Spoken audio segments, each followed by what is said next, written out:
ইতিমধ্যে এসআইআর ঘোষণা করা হয়েছে এবং বর্তমানে আজকে তৃণমূল কংগ্রেসের একটি সুবিশাল মিছিল কলকাতার বুকে হচ্ছে প্রতিবাদ করার জন্য। সেক্ষেত্রে দাঁড়িয়ে আপনারা আগামী দিনে কি আরও প্রতিবাদে নামবেন?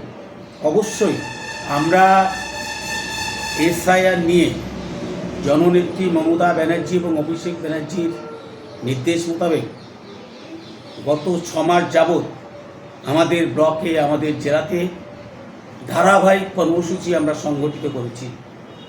এটা বাংলা জুড়ে এই আন্দোলন হয়েছে, তারই অঙ্গ হিসেবে আমরা এখানে কাজ করেছি। এসআইআর একটু ভয়ঙ্কর, বাংলা এবং বাঙালি বিদ্বেষী একটি কেন্দ্রীয় কানুন, যা স্বশাসিত নির্বাচন কমিশনের মাধ্যমে নরেন্দ্র মোদীর বিজেপি সরকার ভারতবর্ষের সমস্ত রাজ্যে না করে কতিপয় রাজ্য, বাঙালি অধ্যুষিত রাজ্যগুলোতে, বিশেষ করে বাংলাতে এসআইআর নামক এই কালা কানুন জারি করে তারা 3 কোটির উপরে বাঙালিকে বেনাগরিক করার একটি রাজনৈতিক এবং রাষ্ট্রীয় কর্মসূচি গ্রহণ করেছে। আমরা পথে আজকেই শুধু নয়, জননেত্রী আজকে লাখ লাখ মানুষকে কলকাতার মাটিতে উত্তাল করছেন।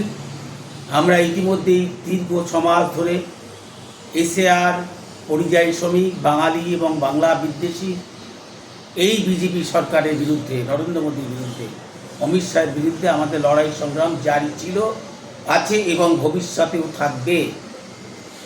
ইতিমধ্যে দেখা গেছে যে কিছু বিধানসভা এলাকায় এবং কিছু বুথে তাদের ভোটার 2002 সালের লিস্টে তাদের নাম নেই।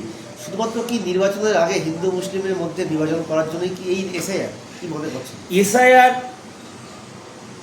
শুধুমাত্র হিন্দু মুসলমানের বিভাজন না, হিন্দু মুসলমানের বিভাজন বলে আমরা মনে করছি না, মনে করছি বাংলা বাঙালি বিদ্বেষের বিভাজন, বাঙালিকে খুন করার, কৌশলী খুন করার একটা কালা কানুন, বা বাংলা এবং বাঙালির সংস্কৃতিকে ধ্বংস করার একটা কালা কানুন।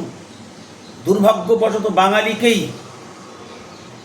এই চক্রান্তের শিকার হতে হয়েছে বারে বার।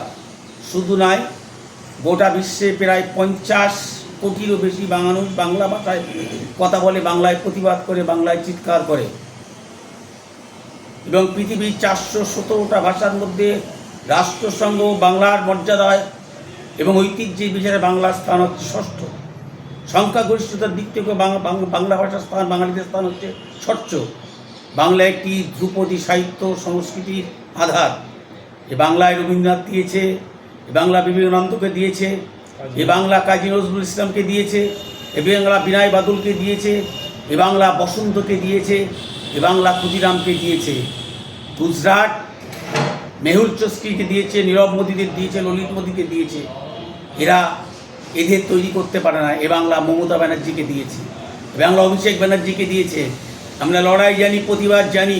স্বাধীনতার সংগ্রামী বঙ্গভঙ্গ আন্দোলনে বাংলাকে বিভক্ত করার জন্য ব্রিটিশ সাম্রাজ্যবাদের বিরুদ্ধে যেমন বাঙালি রুখে দাঁড়িয়েছিল, এসআইআর বিরুদ্ধে আমরা লাঠি দিয়েছি। আমরা ভোট রক্ষার জন্য আমাদের লড়াই, ভোট কেড়ে নেওয়ার লড়াই না। বিজেপির যে ভোট কেড়ে নেওয়ার লড়াই, এর বিরুদ্ধে আমরা সোচ্চার প্রতিবাদ, আমরা লড়াই সংগ্রাম, প্রয়োজনে অনশন আমরা করব এবং করতে বদ্ধপরিকর।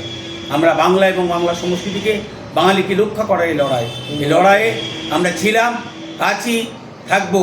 বিগত লাস্ট 6 মাস যাবত ধরে এই লড়াই আমরা করে আসছি, ভবিষ্যতেও করবে।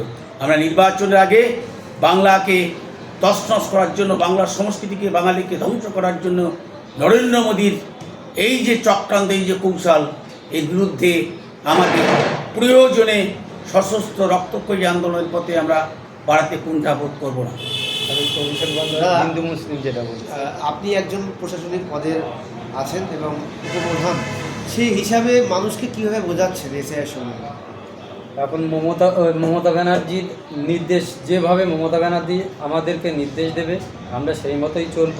মমতা ব্যানার্জি এখনও বলেনি যে একটা বৈধ ভোটার যদি কাটা যায় আমরা তার ব্যবস্থা নেব, এবং বৈধ ভোটার যদি কাটা যায় সেটা কিভাবে তুলতে হবে বা যা করতে হবে আমাদের নেত্রী যেভাবে নির্দেশ দেবে আমরা সেইভাবে তাদেরকে বোঝাচ্ছি যে এখনও তোমাদের ভোট কাটবে না। আর যেটা আপনি হিন্দু মুসলিম বললেন, ওটা অমিত শাহ এবং শুভেন্দু অধিকারীর চাল যে আমাদের প্রথমে বলেছিল যে মুসলিমদের ভোট কাটবো, রোহিঙ্গাদের ভোট কাটবো।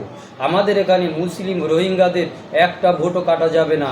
কাটা যদি যায়, ওপার বাংলা থেকে যারা এসছে নমশূদ্র সম্প্রদায়, তাদের বেশি ভোট কিন্তু কাটা যাবে। আর তারা ছিল কিন্তু বেশিরভাগই সব বিজেপি। এইবার সেই কারণেই এখন কিন্তু ওরা পিছু হাঁটছে, যেহেতু সামনে বিধানসভায় এর ভিতরেই ওদের কিন্তু 10টা এমএলএ কিন্তু বিজেপির থেকে তৃণমূলে চলে এসছে। ভবিষ্যতে ওরা 50টার নিচে আসন পাবে, 50টা ওরা পাবে না, এইরকম জায়গায় দাঁড়িয়ে আছে। এই খেলা শুভেন্দু অধিকারীর আর চলছে না। শুভেন্দু অধিকারী যেখানেই যাচ্ছে বিজেপির লোকেরাই ওদেরকে ধরছে এবং ওদেরকে শেষ করার জন্যে বিজেপিরাই তৈরি। কী নাম আপনার? আমার নাম রজত কুমার মিত্র। আপনার? আমার নাম হচ্ছে উত্তম কুমার মণ্ডল। আমি ফুলছড়া আঞ্চলিক তৃণমূল কংগ্রেসের সভাপতি।